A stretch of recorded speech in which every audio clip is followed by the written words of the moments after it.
Curt Cignetti got a deal last week in the span of about 48 hours. Indiana and Curt Signetti did the business, and they got ahead of everything that could have happened this coaching cycle. Curt Signetti got a new deal from Indiana, signed, sealed. Well, not sure about signed, but sealed and delivered, I should say. He signed the MOU, yeah. Oh, he did sign the MOU. Okay, all right. Yeah. Signed, sealed, and delivered here. And it takes Curt Signetti in the top 3 as far as highest paid coaches in college football. Now, you're going to see the salary. There's a lot of numbers on this screen right here. If you consider his annual base salary at $500,000, if you consider a retention bonus that is also in this deal at about $1 million, that's 1.5 on top of the numbers that you see there in the year 1, year 2, year 3, et cetera. That's how you kind of do the back of napkin math, and you get to a contract that's around $11.5 million per year. At the end of the day, and I sat with an agent Thursday night when I was down in South Florida, and we kind of laughed about this over dinner. You're kind of thanking Curt Signetti if you're a representative of any of the coaches that are either at a high-level program or in talks to be at a high-level program this year. That's everybody from James Franklin. That's Pat Fitzgerald, who's sitting on the couch right now. That's obviously Lane Kiffin, Mike Elko, Eli Drinkwitz. Any of those class of guys are looking, and their agents are looking at that $11.5-ish million that Curt Signetti just signed for and saying, well, that's the floor, or at least that's approximately what it's going to take for this, as I think this is a cycle that's going to reset salaries yet again, because last year we didn't have any movement besides North Carolina at the high-level P4 spots. This year we're going to have a lot of it. Everybody's getting paid. I think if you're a top coaching candidate right now, or maybe even better yet, if you're an agent of multiple of them, you're going to be having a very exciting and fruitful Christmas, Hanukkah, whatever holiday you celebrate in December. You're going to have a good one based on how we expect this coaching cycle to go. And you're right. I mean, some of these guys, what they're going to do is they're just going to play these against each other. And especially, if you're an agent who has multiple pieces to possibly move around the chessboard, you're just going to play them all off each other to keep jacking up the numbers. We've seen that play out over the last few years with whether was Kirby Smart and Nick Saban and Lane Kiffin, and they're all trying to get ahead of each other in terms of that total number. Signetti, I think, resets the market in some ways because he's not only is it, I think, well-deserved, but he has not won a national championship yet. So for your Kirby Smart, you're going to say, well, I need to keep making even more then. And then if some of these other guys, if they have success this, December playoff, whatever, you're going to want to keep jumping up. So everyone is probably going to benefit from it. And I think the Signetti contract, plus the fact that Florida, Penn State, and others are open, is going to just lead to a lot of either big deals at new schools or big new contract extensions at their current schools. I was a little struck by, did y'all see Mike Elko's comments this week when he got a question about the Penn State job and basically called the question's the most ridiculous thing he has ever heard? And 3 weeks ago, the A&M fan base wanted him fired, and now they're worried he's going to walk up the door. True. No, none of this is true. But it's all part of theater, and it's all part of theater that Mike Elko benefits from greatly. Yes. His name being in these, maybe it's a slight distraction for your team when you're pushing for a college football playoff appearance. But ultimately, Mike Elko is probably going to make, if he takes another job or not, probably going to take a couple $1 million this offseason.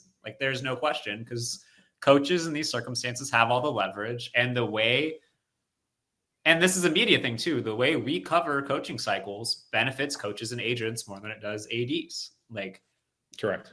Salaries get driven up because negotiations get reported, names get dangled, and it causes their current team to want to give them raises to make them stay, even if they're not realistically a candidate elsewhere.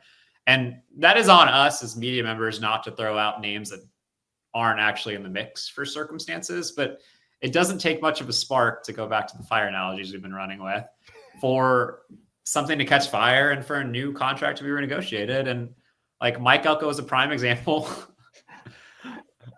just like Kirk Russell, of a guy who makes bank when his name gets mentioned for other parts or other jobs. And it's going to benefit Mike Elko. It's going to benefit Lane Kiffin. It's going to benefit Eli Drinkwitz. It'll probably even benefit Clark Lee in these situations. There's a lot of guys who are going to get paid. Absolutely. I mean, we get to Marcus Freeman, you get to whoever, you know what I mean? It's going to be a pretty wide range. The other thing is your point, Chris about specific leverage point. Why is a college football coaching cycle so crazy? Well, it's so crazy because guys can move either laterally in the course of, I'm thinking Brian Kelly to LSU or Lincoln Riley to USC. Those are lateral move or were lateral moves at the time. That literally cannot happen in the NFL. That cannot happen in pro sports. Like, you can't leave a GM job at one team franchise and go to a GM job at another franchise. You can't leave. I mean, theoretically, yes, but like contractually, teams have to ask for permission for other teams, or there are real ramifications if they do that. Like, contractually, you can't leave really for a lateral move in the NFL when you can do that in college. And so it just creates this system where, obviously, and then this coaching cycle is also going to be crazy also because the downstream effects, right? Virginia Tech and UCLA, for instance, they go hire a sitting head coach. Well, those schools now then have openings, and those downstream schools now have to go get somebody. And everybody, I think, right now is really looking for a sitting head coach at these high level roles because of all the uncertainty going on with rev share and all that sort of stuff. The thing that a rational market would take money out of the coach's hands and put it in the roster. A rational market would pay a GM $1 million or $1.5 million to Mike Lombardi money, John, to get a capable, talented GM, and it would take less money for the head coach. But this is not a rational market. You have to play with the hand you're dealt, and this is not a vacuum. This is a market, and because of that, there are certain rules and norms to it, and we can think those norms are dumb and silly and irrational, but at the end of the day, this is what we're in, and you kind of have to play the hand you're dealt, Chris. Yeah, and another point I think is a salient one and an important to remember during all this is, and this is something I've been told multiple times this cycle already, there just aren't enough great coaches to go around. Yep. Like, you're entering a cycle where potentially Auburn, Penn State, Florida State, and Florida are all open at the same time. Like, there aren't enough great coaches to fill that. And that's more leverage on the coaches. That's more leverage on the agent side. And that's why somebody like Curt Cignetti, after basically 2 days, can walk into the office and ask for whatever he wants. And he got it, like with the risk of the Penn State job being open there. And that's why you're going to see these salaries continue to rise. Well, I love the way he described it too. I don't know if you saw this clip where he said he was watching film. His AD came in. They spent about a minute talking. He said, "Can I talk to your representation?" He's like, "Yeah, fine." And just went back to watching film. So I don't think he was that worried about it, very Signetti. But let's take people behind the curtain for a second here. Like, what is going to happen? And if it's not already happening, actually, it is already happening. Is if you are a top candidate, what you are doing, what your representation is doing right now, is that you are having preliminary conversations with people at some of these open jobs, as you are also negotiating a possible contract extension and raise at your current job. And so what you start doing, and sometimes you truly want to leave, sometimes it's purely leverage, but we've seen you will go, and then maybe you'll go pretty far down the line with a school that your client doesn't really want to go to, but you need those contract details to then take them back to create leverage. That's going to happen all the time this cycle because there's not enough good open jobs. There's not enough good candidates for those open jobs. So that's why I think it's so much power in the agents and these clients compared to the ADs.